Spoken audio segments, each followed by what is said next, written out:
Hello दोस्तों, स्वागत है आप सभी का एक और नई वीडियो में। आज मैं आप सभी के लिए लेके आ गया हूँ एक बेहद ही अजीब और डरावनी घटना। एक ऐसी घटना जिसे सुन के आपके शरीर के रोंगटे खड़े हो जाएंगे। तो चलिए दोस्तों, शुरू करते हैं वीडियो। राम चौधरी कहता है, क्या हुआ रानी, पंकज ठीक तो है ना? हाँ पंकज ठीक है, मैं अभी उसके पास जा रही हूँ। जाने से पहले मैं राधा और नीलेश को एक बार देख लूं, क्या वो दोनों कहाँ हैं। पंकज की माँ तभी कहती है, हमने उन दोनों को पूजा घर में ही बंद कर दिया है। ठीक है, मैं एक बार खिड़की से देख लेती हूँ। पूजा घर की खिड़की के पास रानी पहुंच जाती है।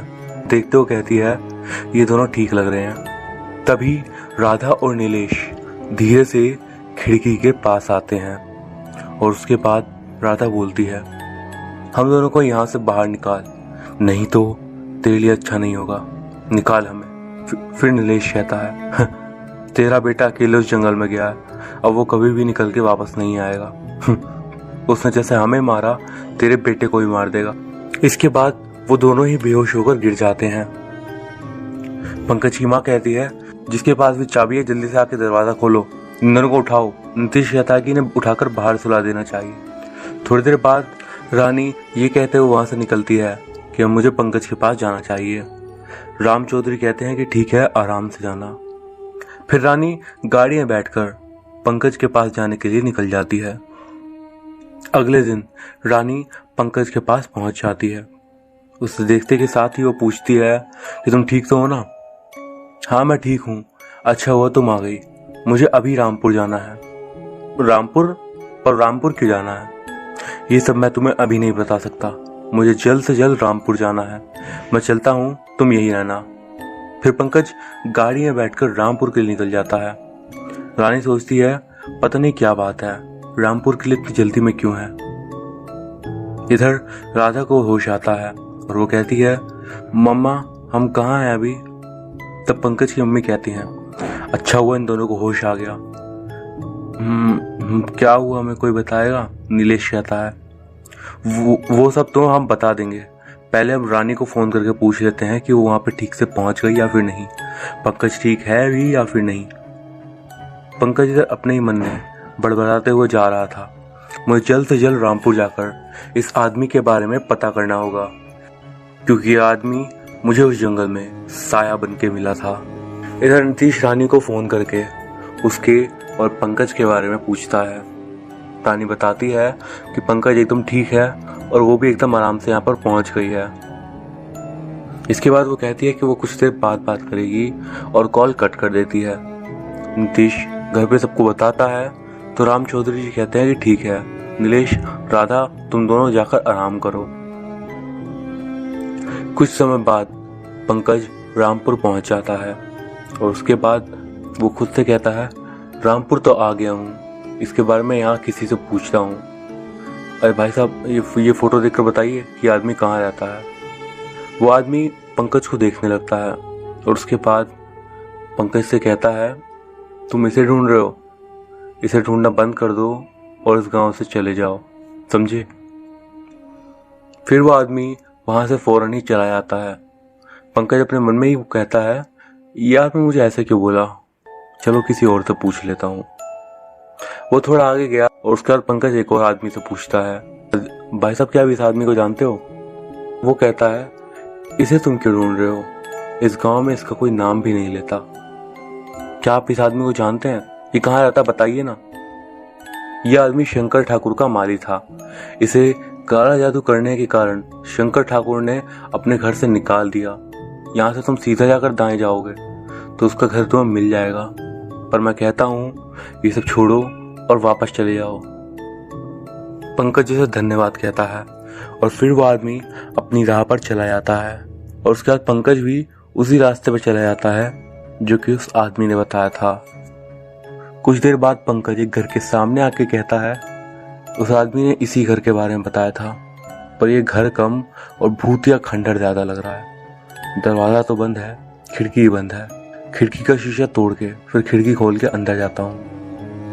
पंकज आसपास देखता है तो उसे एक पत्थर दिखाई देता है। वो पत्थर से खिड़की का शीशा तोड़ देता है और उसके बाद खिड़की खोल के अंदर चला जाता है। पंकज देखता है कि अंदर बहुत ज़्यादा अंधेरा था, इसीलिए वो अपने मोबाइल की लाइट ऑन कर लेता है। घर में थोड़ा अंदर जाने के बाद वो खुद से कहता है यहाँ पे तो कुछ भी नहीं है। तभी पंकज को एक आवाज़ सुनाई देती है किसी चीज़ की। पंकज फोन बोलता है, कौन है वहाँ पर? पंकज धीरे धीरे टेबल के पास जाता है तो वहाँ देखता है कि वहाँ एक चूहा था। वो कहता है ये तो चूहा था, मैं तो ऐसे ही डर गया था यार। फिर पंकज का ध्यान जाता है दीवार पर टंगी हुई फोटोज पर। पंकज उस फोटोज को देखता है और सोचता है कि ये लोग है कौन, और उसके साथ जो उस फोटो में लड़की है उसका चेहरा किसने फाड़ दिया है। तभी उसके पीछे से आवाज आती है, कौन हो तुम? मेरे घर में क्यों आए हो? बताओ नहीं तो गोली मार दूंगा। जी मैं पंकज हूँ, मुझे शंकर सिंह से मदद लेनी है। आप कौन हैं? मेरा ही नाम शंकर सिंह है। बताओ मुझसे क्या चाहते हो? शंकर जी, मेरा दोस्त और मेरी बहन की जान खतरे में है। क्या मुझे आपके पास काम करने वाले माली के बारे में बता सकते हैं? वो मुझे साय के रूप में उस जंगल में मिला था, जिस जंगल में मौत का 7 दिन का चक्र है। क्या इसका मतलब है कि तुम भी मौत के 7 दिन के चक्र में फंस चुके हो? हाँ, मुझे ऐसा ही लगता है, पर मैं अपनी बहन और दोस्त को अपनी जान देकर ही बचा लूंगा। तो आप क्या मुझे उस माली के बारे में बता सकते हो? हाँ, उसका नाम किशोर था। वो मेरे गार्डन की देखभाल करता था। मेरी एक बेटी थी किरण, और मेरे सामने वाले घर में एक लड़का रहता था, उसका नाम सूरज था। किरण और सूरज एक दूसरे से बहुत प्यार करते थे, पर सूरज के पिताजी को ये बात मंजूर नहीं थी कि सूरज की शादी मेरी बेटी किरण से हो। फिर एक दिन किशोर को यह सब पता चला। पंकज कहता है, किशोर को? किशोर ने इसमें क्या किया? एक दिन किरण और सूरज दोनों गार्डन में बैठे थे और तभी वहां पर किशोर आ गया और उसने उन दोनों से कहा, सूरज और किरण, मैं जानता हूं कि तुम दोनों एक दूसरे से बहुत प्यार करते हो और सूरज के पिताजी तुम अपने घर की बहू नहीं बनाना चाहते। फिर सूरज कहता है, तो हम क्या करें?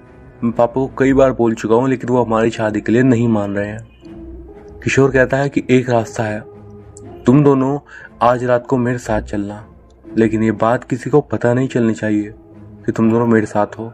सबके सोने के बाद रात में मेरे साथ चलना। पर जाना कहाँ पर है वो तुम्हें पता चल जाएगा, लेकिन जब तुम दोनों वहां से वापस आओगे तब सूरज, तुम्हारे पापा तुम दोनों की शादी के लिए मान जाएंगे। पंकज पूछता है, फिर क्या हुआ? क्या वो दोनों उसके साथ चले गए या फिर नहीं? हाँ, अगली ही रात को किरण और सूरज किशोर पर विश्वास कर उसके साथ चले गए। फिर वो दोनों वापस आए और दिन धीरे धीरे बीतने लगे। किसी को नहीं पता था उस टाइम पर कि उनके साथ क्या हुआ है, पर धीरे धीरे सब कुछ एकदम डरावना सा हो गया। मैंने सूरज और किरण की हालत देखते हुए किशोर से इस बारे में कई बार पूछा, लेकिन किशोर ने इस मामले में कुछ भी नहीं कहा। उन दोनों को उस जंगल से आए हुए पूरे 7 दिन हो चुके थे। मैं अपने काम से वापस आया तो देखा कि 4 आत्माएं मिलकर और सूरज और किरण के शरीर से उनकी आत्माओं को बाहर निकाल रहे थे। ये सब देखकर मैं बहुत ज्यादा डर गया और एकदम चौंक भी गया। डर के मारे एक भी कदम मेरा आगे की ओर नहीं बढ़ पा रहा था। मैं तो बस एक पुतले की तरह एक ही जगह पर खड़ा हुआ था। मैं उसे देखता रहा।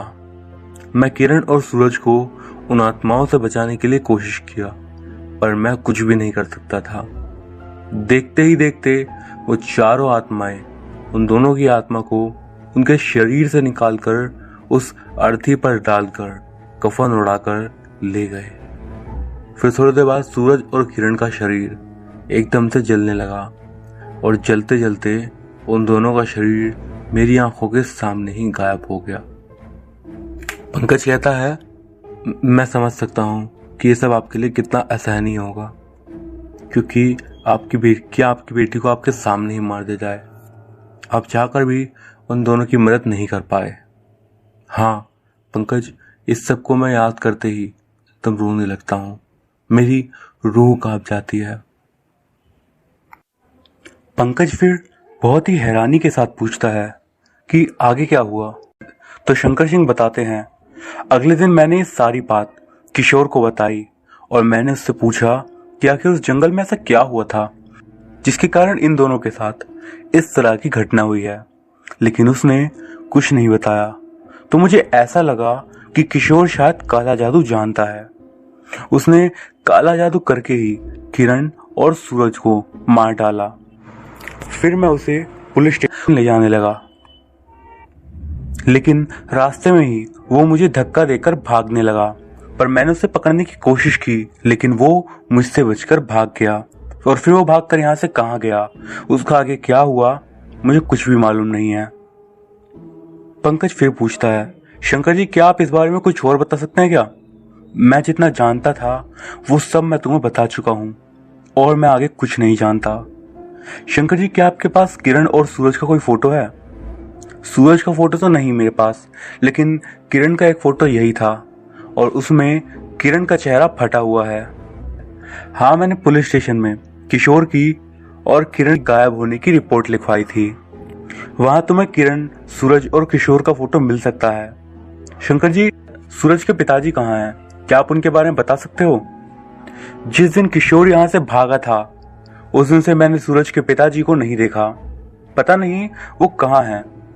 ठीक है शंकर जी, मैं वादा तो नहीं कर सकता हूँ क्योंकि मैं भी मौत के 7 दिन के चक्कर में फंस चुका हूँ, पर मैं इतना जरूर कहूंगा कि मैं अपनी जान देकर भी आपकी बेटी को वापस लाऊंगा।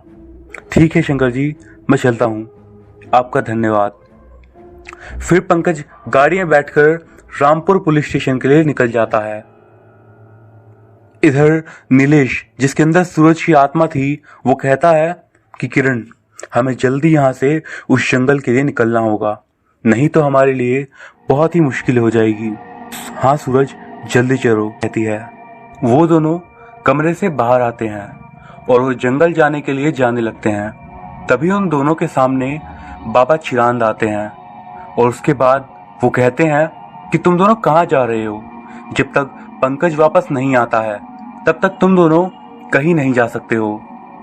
नीलेश कहता है, तू हमारे रास्ते से हट जा, नहीं तो इस बार तू मारा ही जाएगा। निकल यहाँ से। तू कुछ भी कर, मैं यहाँ से नहीं जाऊंगा और ना ही तुम दोनों को जाने दूंगा, बाबा कहते हैं। फिर बाबा चिरांद और नीलेश के बीच लड़ाई शुरू हो जाती है। फिर नीलेश बाबा चिरांद को एक तरफ फेंक देता है और फिर राधा और नीलेश दरवाजे की तरफ भागते हैं। वो दोनों दरवाजे से बाहर जाने लगते हैं। तभी एक जोर का झटका लगता है उन्हें और वो दूर गिर जाते हैं। इसके बाद बाबा जोर जोर से हंसने लगता है। तुम दोनों कितनी भी कोशिश कर लो, जब तक इस दरवाजे पर एक काला कपड़ा टंगा है तब तक तुम दोनों इस दरवाजे से नहीं निकल पाओगे। राधा कहती है, जब हमें तेरा भगवान नहीं रोक सकता है तो एक काला कपड़ा क्या रोकेगा? हम अभी तेरा एक कपड़े को जला देंगे। फिर दोनों मिलकर अपनी पूरी शक्ति इकट्ठा करते हैं और वो दोनों एक काली धुंध में बदल जाते हैं। फिर वो काली धुंध काले कपड़े से जाकर टकराती है और वो कपड़ा जल जाता है। उसके बाद वो दोनों ही पहले जैसे रूप में आ जाते हैं और फिर नीलेश कहता है, मेरे साथियों यहाँ आओ, तुम्हारी जरूरत है हमें। तभी नीतीश भी उन आत्माओं के बस में आ जाता है और फिर अभय भी। फिर वो चारों अपनी शक्तियों से उस घर को भी अपने बस में कर लेते हैं और वो चारों उस जंगल की तरफ निकल जाते हैं और इधर पंकज पुलिस स्टेशन पहुंच जाता है। वहां पहुंचने के बाद वो इंस्पेक्टर से पूछता है, सर मुझे आपसे कुछ मदद चाहिए। इंस्पेक्टर बोलते हैं, तुम कौन हो और तुम्हें क्या मदद चाहिए बताओ। इंस्पेक्टर साहब, मैं पंकज हूँ। शंकर जी ने कुछ सालों पहले एक आदमी पर काला जादू करने का और 2 लोगों की गायब होने की रिपोर्ट लिखवाई थी। मुझे उन तीनों की फोटोज चाहिए। ये कोई जानकारी देने की जगह नहीं है, ये पुलिस थाना है, तुम्हें यहाँ से कोई भी जानकारी नहीं मिल सकती। इंस्पेक्टर साहब, मेरे साथ और कई लोगों की जान खतरे में है, कृपया मुझे उन तीनों की फोटो दे दीजिए। मैंने कहा ना, फोटो नहीं मिल सकता। जाओ यहाँ से वरना लॉकअप में बंद कर दूंगा, जाओ। पंकज वहां से जाने लगता है क्योंकि पुलिस स्टेशन में तो उसे कोई मदद नहीं मिलने वाली थी। पंकज फिर अपने आप से बोलता है, अब मुझे उस जंगल में जाकर ही पता करना होगा। इधर बाबा चिरान कहते हैं, राम चौधरी जी, शायद पंकज की जान खतरे में है, आपको जल्दी से उसे फोन करके बात करनी चाहिए।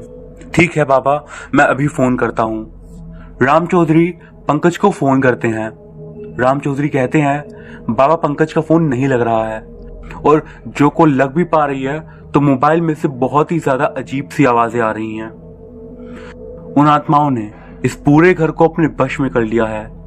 ना ही हम बाहर जा सकते हैं और ना ही बाहर से कोई अंदर आ सकता है। तो अब क्या करें बाबा? राम चौधरी पूछते हैं। अब हम कुछ नहीं कर पाएंगे, अब वो आत्माएं और पंकज कुछ कर सकती हैं। इधर किरण की आत्मा राधा के शरीर से निकलकर रानी के शरीर को अपने वश में कर लेती है और राधा के शरीर में कोई और आत्मा प्रवेश कर जाती है और उसे अपने वश में कर लेती है। उधर पंकज जल्दी से जल्दी जंगल जाने की सोचता है और तभी उसे याद आता है कि उसे होटल के रूम में किशोर का फोटो मिला था और वो उसके पास ही है। उसे सिर्फ किशोर या फिर किशोर से जुड़ी किसी चीज को ढूंढना होगा। तभी पंकज को रानी का कॉल आता है। वो कॉल उठाता है और बोलता है, हाँ हेलो रानी। पंकज, तुम अभी कहाँ हो? मैं वापस आ रहा हूँ, थोड़ी देर में पहुंच जाऊंगा। ठीक है, आराम से आ जाना, बाय। फिर रानी फोन रख देती है और उसके बाद रानी की आवाज धीरे धीरे एकदम डरावनी और भयावह होने लगती है। रानी कहती है, साथियों, पंकज यहां थोड़ी देर में आ जाएगा। इधर थाने में इंस्पेक्टर अपने आप से ही कहता है, पता नहीं कहां कहां से आ जाते हैं। इससे पहले कोई और ये फोटो लेने आए, इस फाइल से फोटो ही गायब कर देता हूं। और फिर इंस्पेक्टर उन तीनों का फोटो फाइल में से निकालकर जेब में रख लेता है।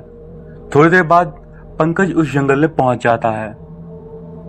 पंकज अपने आप से कहता है, मुझे यहीं पर किशोर को ढूंढना पड़ेगा, तभी मैं और बाकी सब इस मौत के 7 दिन वाले चक्र से आजाद हो पाएंगे।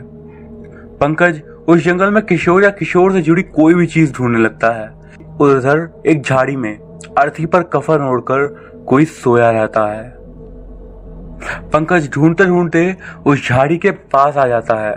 किशोर पंकज का पैर पकड़ के उसे जमीन पर गिरा देता है। जी हाँ, वो अर्थी में और कोई नहीं बल्कि किशोर ही लेटा हुआ था। पंकज किशोर का डरावना चेहरा देखकर जोर से चिल्लाता है। तभी गांव का सरपंच एकदम शोर मचाते हुए वहां पर अपने साथियों के साथ आता है और किशोर वहां से कहीं गायब हो जाता है। इसके बाद सरपंच पूछता है, क्या हुआ, तुम कौन हो? पंकज पूछता है कि आप कौन हो? मैं इस गांव का सरपंच हूं, तुम कौन हो? मैं पंकज हूं। तभी सरपंच जी के साथ आया हुआ एक आदमी कहता है, हमें इस जंगल से जल्दी निकलना चाहिए। आप आज के लिए इन्हें घर लेकर चले जाइए। चलो भाइयों।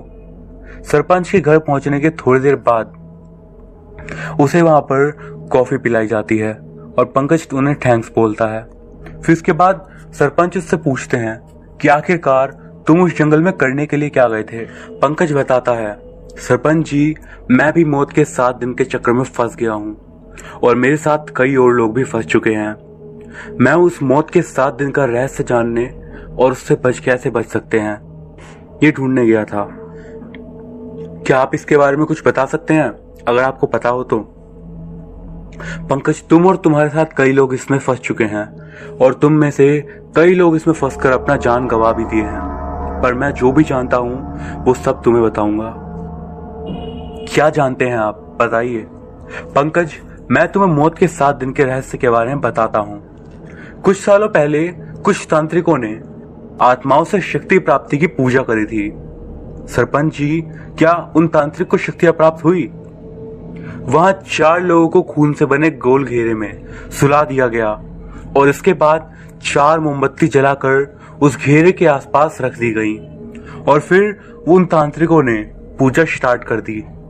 सरपंच जी, पर मौत का 7 दिन से इसका क्या लेना देना? वो पूजा पूरे 7 दिनों तक चली। उन चारों को 7 दिन तक उस घेरे में से उठना नहीं था।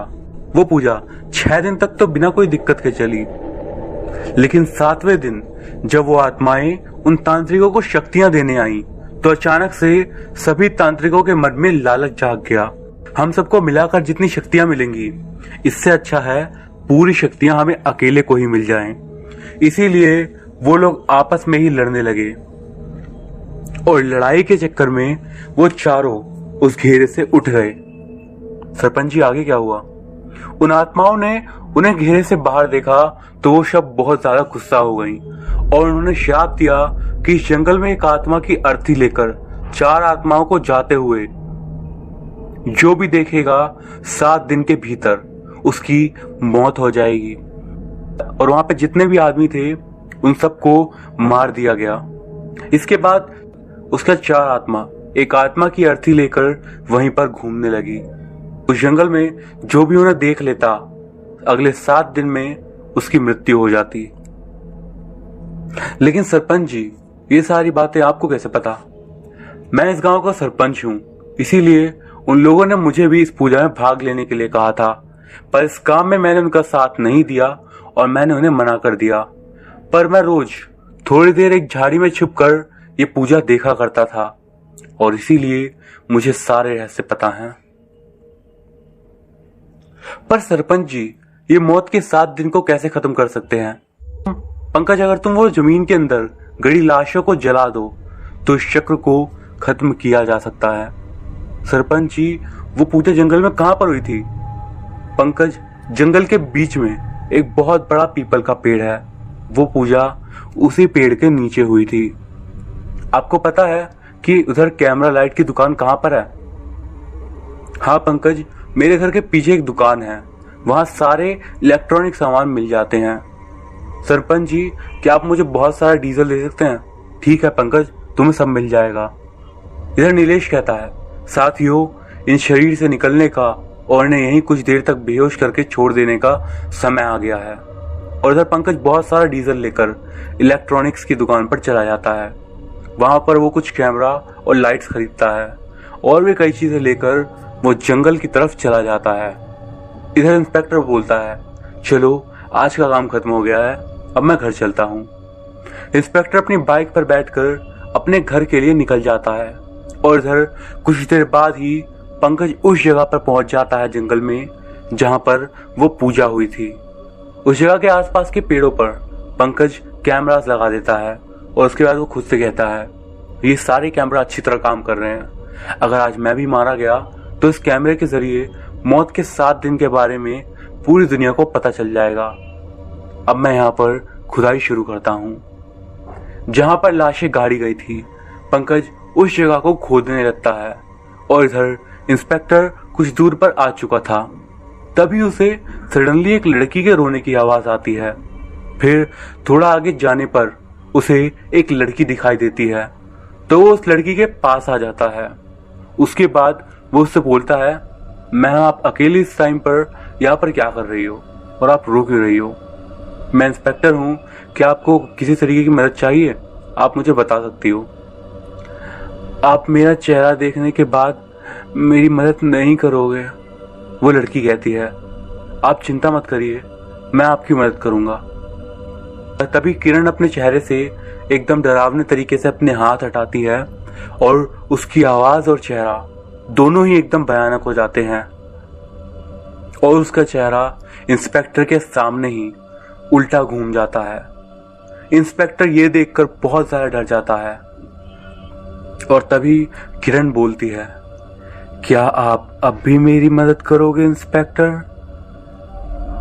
ओह माय गॉड, ये क्या हुआ? इंस्पेक्टर किरण को देखकर बहुत डर जाता है और वो हिम्मत करके बाइक की तरफ भागता है। बाइक पर बैठकर वो बहुत ही तेजी से बाइक चलाता है। धीरे धीरे सड़क के किनारे वाली लाइट फूटने लगती है और कुछ ही देर में पूरा अंधेरा छा जाता है और फिर छा जाती है थोड़ी सी धुंध। इंस्पेक्टर कहता है, वो लड़का सही कह रहा था, मुझे उसकी बात पर यकीन करना चाहिए था। पंकज जहां पर खुदाई कर रहा था, खोदते खोदते उसने वहां पर बहुत बड़ा गड्ढा कर दिया था और उसके बाद पंकज कहता है, मुझे ठीक से लाइट की रोशनी नहीं मिल पा रही है, मैं लाइट को थोड़ा आगे कर देता हूँ। पंकज गड्ढे से निकलकर लाइट को थोड़ा सा आगे कर देता है और उसके बाद वापस से खुदाई के काम में लग जाता है। तभी कई सारी लाशें पंकज की तरफ बढ़ने लगती हैं और उनका चेहरा बहुत ज्यादा भयानक रहता है। पंकज उन्हें देखकर बहुत ज्यादा डर जाता है। वो बहुत ज्यादा डरावनी आवाजें निकालते हुए पंकज की ओर बढ़ रही थी। वो लाशें बहुत ही अजीब सी आवाजें निकाल रही थी। पंकज खुद से कहता है, आज नहीं तो फिर कभी नहीं। पंकज बहुत हिम्मत करके डीजल लेकर उन सब लाशों के ऊपर फेंक देता है। तभी उसे रानी और उसके दोस्त और उसके बहन की आवाज सुनाई देती है। रानी चिल्लाती है, पंकज यहाँ क्या कर रहे हो? तभी पंकज पीछे मुड़कर देखता है तो उसे सब दिखाई देते हैं। तुम लोग यहाँ पर क्या कर रहे हो? पंकज इतना डरा हुआ होता है कि उसे याद ही नहीं रहता कि अभय मर चुका है। नीलेश और राधा उन आत्माओं के वश में थे। रानी कहती है, हम तुम्हारी मदद के लिए आए हैं, पर तुम यहाँ कर क्या रहे हो? यहाँ जो लाशें गड़ी थी मैं उन्हें जलाने के लिए आया हूँ। कौन सी लाशें? यहाँ पर तो कोई लाश नहीं है। पंकज पीछे मुड़कर देखता है तो उसे कोई भी दिखाई नहीं देता है। वो सब लाशें कहाँ गई? अभी तो यहीं पर थी। रानी कहती है, पंकज तुम 2 दिन से आराम नहीं कर रहे हो, इसीलिए शायद तुम्हें वहम हो रहा है। कोई बात नहीं पंकज, चलो अभी घर चलते हैं, हम इसके बारे में बाद में बात करेंगे। पंकज उन लोगों के साथ जाने ही वाला होता है, तभी उसे इंस्पेक्टर की आवाज सुनाई देती है। पंकज, पंकज। इंस्पेक्टर तेजी से पंकज की तरफ बढ़ रहा था और इंस्पेक्टर पंकज के पीछे रानी को खड़ा देखकर चौंक जाता है। ओह, तुम यहाँ? इंस्पेक्टर रानी को देखकर बहुत ज्यादा डर गया था और उसके पसीने छूटने लगे थे। वो बाइक रोक देता है और सोचने लगता है, क्या मुझे पंकज को इनके बारे में बता देना चाहिए या फिर नहीं। तभी अचानक इंस्पेक्टर के साइड वाला पेड़ उस पर अचानक से गिर जाता है और उसकी एक बहुत ही ज्यादा दर्दनाक मौत हो जाती है। अचानक हुई इंस्पेक्टर की ऐसी मौत देखकर पंकज भी खौफ में आ जाता है और तेजी से दौड़ते हुए वहां आता है। वहां पहुंचने के बाद वो अपने दोस्तों से कहता है, जल्दी आओ, इनकी मदद करो, इनकी सांसें चेक करता हूं मैं।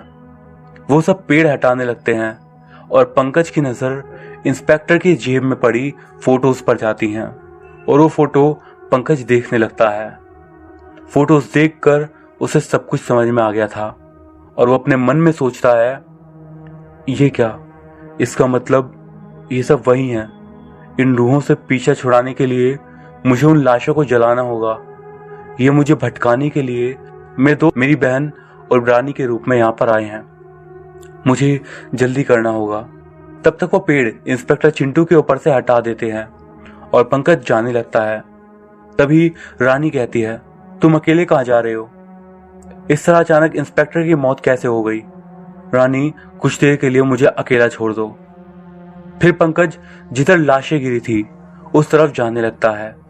तभी नीलेश की नजर उन फोटोज पर जाती है और वो रानी से कहता है, किरण, वो हमारे बारे में सब कुछ जानता है, इसीलिए हमसे झूठ बोलकर जा रहा है, रोको उसे। रानी पंकज को जोर से आवाज देती है, पंकज तुम अकेले मत जाओ, हम भी तुम्हारे साथ चलेंगे।